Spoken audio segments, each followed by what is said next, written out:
একদিন হাইয়া আলাস সালার আওয়াজ চলতে থাকবে, কিন্তু তুমি নাই।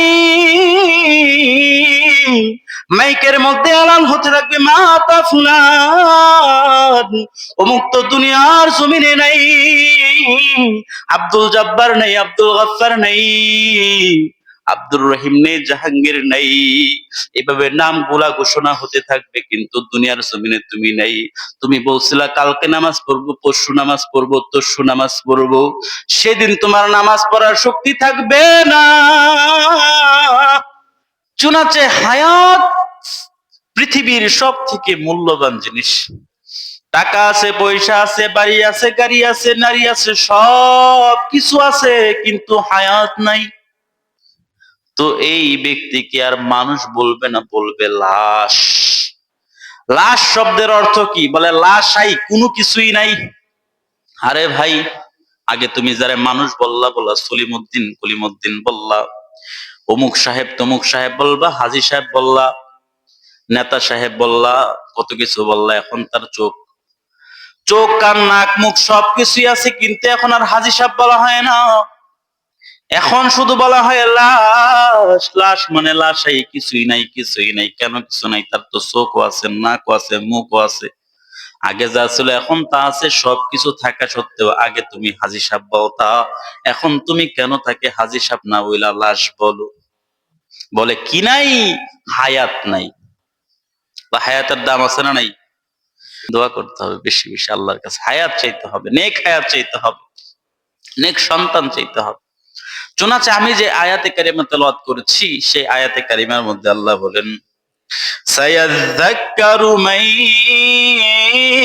ইয়াখশা ওয়া ইয়াতাজান্নাবুহাল আশকা الذي يصلى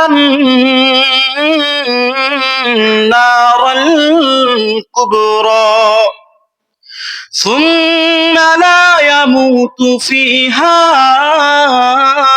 ولا يحيا। আল্লাহু আকবার। বলতেছে আল্লাহ যে উপদেশ দিয়েছেন, এই উপদেশ থেকে শিক্ষা কারা নেবে?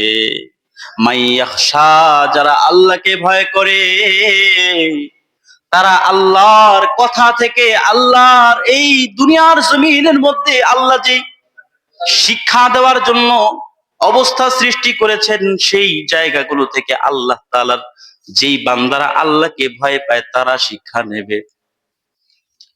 একজন ব্যক্তি মারা গেছে, তো ওই মৃত ব্যক্তি দেখার পরে শিক্ষা কে নিবে? বলে মাইয়াখশা, যে আমার আল্লাহকে ভয় করে, সে সেখান থেকে শিক্ষা নেবে।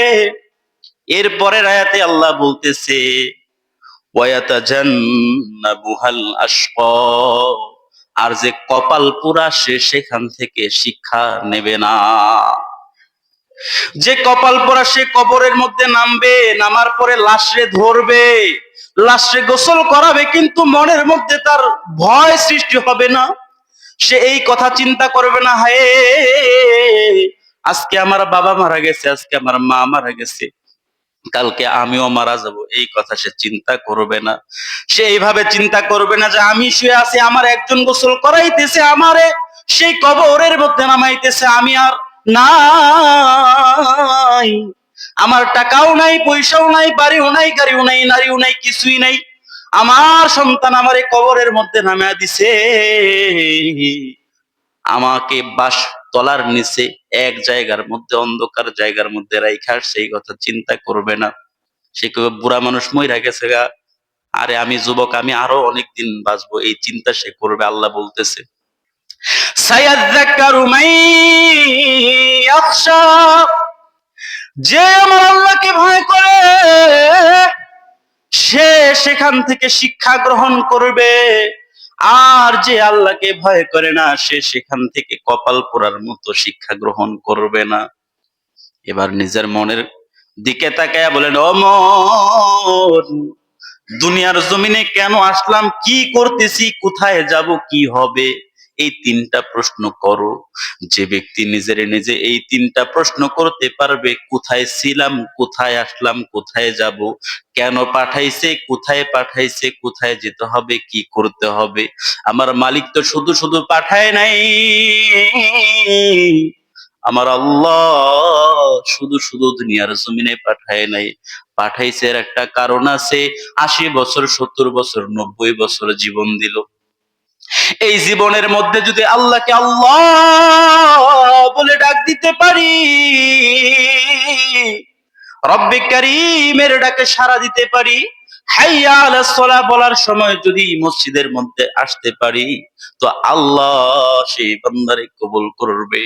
আর যেই বান্দা মুখ ফিরায় নিয়ে রাত্রের বেলা ঘুমাবে, ওই অন্ধকার গুটগুট রাতের মধ্যে বলবে রাত্রে যাওয়ার দরকার নাই। যেই বান্দা বলবে হায় হায় সময় তো আরো অনেক আছে, আমি এখনো যুবক, এই কথা যে চিন্তা করবে কনকনা শীতের মধ্যে যাওয়ার দরকার নাই। তুমি আজকে যদি মারা যাও, তোমার যেই স্ত্রী তোমার পাশে নিয়ে শুয়ে আছে, সে বলবে এটা লাশ হয়ে গেছে, মরা লাশ, ভূত হয়ে গেছে, এর আর রাখা যাবে না, ভয় করে ডর করে। এই ডর কইরা তারে ঘর থেকে বের করে দেবে, যেই ঘর আপনি সারা বছর বানাইছেন কষ্ট কইরা।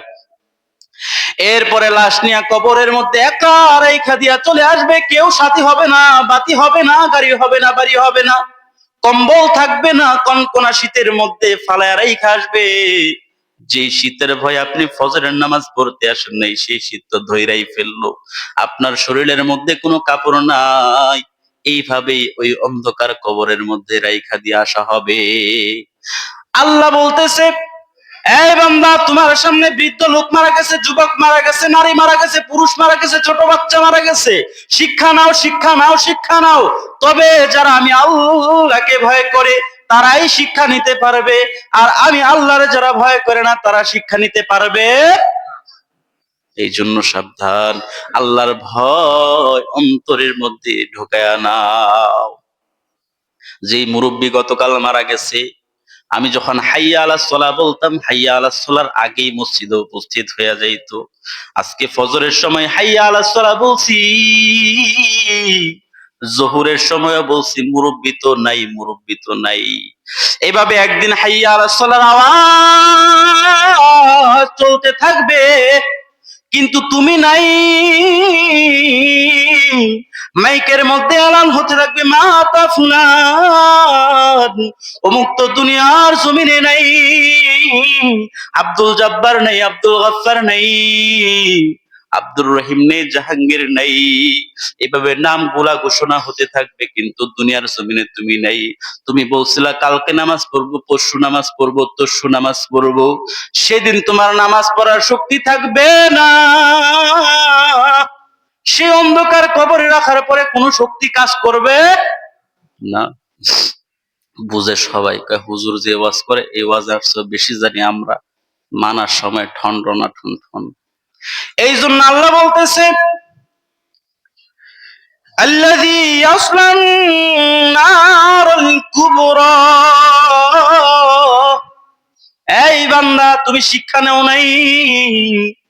তোমার সামনে যুবক মারা গেছে, বৃদ্ধ মারা গেছে, নারীও মারা গেছে, পুরুষও মারা গেছে। তোমার বাবা তোমার সামনে মারা গেল, তোমার মা তোমার সামনে মারা গেল, তোমার চাচা তোমার সামনে মারা গেল, তুমি শিক্ষা গ্রহণ করো নি। আল্লাহ বলতেছে দুনিয়াতে তো রং তামাশা করে ঘুরছো। আল্লাহ বলতেছে সায়াসলা আল্লাযী ইয়াসলান নারুল কুবরা। ওই আগুন, মহা আগুন, অগ্নির মধ্যে তোমাকে নিক্ষেপ করা হবে, যে আগুন থেকে বাঁচানোর মতো কেউ তোমারে থাকবে না। আল্লাহ কইছে, শুনলাম, বুঝলাম, আল্লাহ তো খুব দয়ালু। আল্লাহ দয়ালু, কিন্তু আল্লাহর একটা নাম আছে জব্বার, কাহ্হার। বলে জব্বার এবং কাহ্হার রূপ যেদিন আল্লাহ ধারণ করবে, সেদিন নবীরা পর্যন্ত থর থর করে কাঁপতে থাকবে। আপনি আর আমি কি গুড়ার ডিম। আল্লাহর একটা নাম কি? জব্বার, কাহ্হার। নামটার মধ্যেই ভয়ানকতা আছে। আল্লাহ সেদিন এই রূপ ধারণ করবে, এমন যে সেদিন আল্লাহ কিয়ামতের ময়দান থর থর করে কাঁপতে থাকবে। কেউ সাহস করবে না, কোন নবী সাহস করবে না। ইয়া নফসি ইয়া নফসি, উম্মত গুলা ঘুরতে থাকবে, নবীর কাছে যাইতে থাকবে, কান্না করতে থাকবে, হায় আমাদের কি হবে। আমাদের নবীর কাছে যাবে, আমাদের নবী ওই সেজদার মধ্যে পড়ে পড়ে বলবে উম্মতি উম্মতি উম্মতি উম্মতি। যে নবীরে কষ্ট দিছিল দাড়ি কাইটা, যে নবীরে কষ্ট দিছিল ফজরের নামাজ না পড়া, যে নবীরে কষ্ট দিছিল সুন্নত না মাইনা, সেই নবী তোমার জন্য সুপারিশ করবে।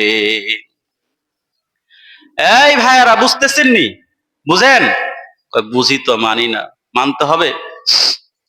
আল্লাহ বলতেছে কবরে রাখার পরে কি হবে জানুনি? আমার নবী বইলা গেছে কবরে রাখার পরে দুইজন ফেরেশতা আসবে, বলে যারা জানাজার নামাজ পড়া দাফন করে এখনো ফিরে নাই, 40 কদম গেছে, তুই পায়ের যে আওয়াজগুলো আছে ফেরেশতারা, আল্লাহ তাআলা ওই কবরগ্রস্ত যে দাফনকৃত ব্যক্তি আছে, মৃত ব্যক্তি, তার মধ্যে রূহ ঢেলা দেবে। ওই বান্দারা যারা তারে দাফন করে আসছে 40 কদম যাওয়ার আগে আগে আল্লাহ ওই তার সাথী সঙ্গীরা, যে তার ছেলেরা, তার আত্মীয় স্বজন যারা আছে কবর থেকে চলে আসতেছে, আসার সময় মাটিতে যেই পায়ের আওয়াজ হয় সে আওয়াজগুলা সে শুনতে থাকে। কবরে শুয়ে শুয়ে ডাক দেয়, সন্তান আমার, যখন তুমি ছোট ছিলে আমার কোলের মধ্যে প্রস্রাব কইরা দিছিলা। এই সন্তান, আমি তোমারে খাওয়াইছি পড়াইছি, যখন তুমি ছোট ছিলাম আমি তোমারে বিছানায় শুয়ে রাখছিলাম, যখন তুমি বিছানার মধ্যে প্রস্রাব করে দিছিলাম আমার কুলের মধ্যে শুয়ে রাখছিলাম, কুলের মধ্যে প্রস্রাব করে দিছো, তারপরেও আমি তোমারে নতুন প্যান্ট পরাইয়া দিছিলাম। এখন তুমি আমার রেখা চইলা যাইতেছো কনকনা শীতের রাত, সাথীও নাই, বাতিও নাই, বাড়িও নাই, গাড়িও নাই, এই সন্তান যেও না, এইভাবে ডাকতে থাকে। কিন্তু সন্তান তো শুনে না, বলে দুনিয়ার জমিনের জিন এবং ইনসান ছাড়া সমস্ত মাখলুক গুলা সেই ডাক শুনে।